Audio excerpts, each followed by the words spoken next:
Hi friends, ఇది ములుగు జిల్లా నూగురు వెంకటాపురం మండలం సీతారాంపురం గ్రామం ముందు ఉన్న వాగు. సమస్య ఏంటనేది ఆ ప్రజల మాటల్లోనే విందాం. 20 సంవత్సరాల నుంచి మేము ఇక్కడ ఉంటున్నాం. ఏ గవర్నమెంట్ మమ్మల్ని వచ్చి పట్టించట్లేదు. ఎమ్మెల్యేని కలిసినాం, పిఓను కలిసినాం, కలెక్టర్ని కలిసినాం. ఇప్పుడు నుంచో ఇదే దారి ఇట్లనే వర్షాకాలం ఎప్పుడు ఇట్లనే పోతా ఉంటాం. అయినప్పుడు కూడా ఎవరు కూడా పట్టించుకుంటలేదు.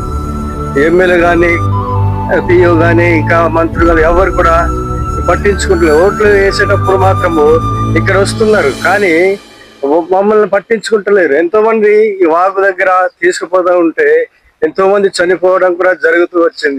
ఫ్రెండ్స్, ఇక్కడ గ్రామానికి రోడ్డు లేదు కానీ పావనూరు కుట్టలు, ఛత్తీస్గఢ్ కర్రే కుట్టలకు రోడ్లు వేస్తున్నారు. మరి ములుగు జిల్లా సీతారాంపురం గ్రామం ఇండియాలోకి రాదా? ఇక్కడ ప్రజలు ఇండియా పౌరులు కాదా?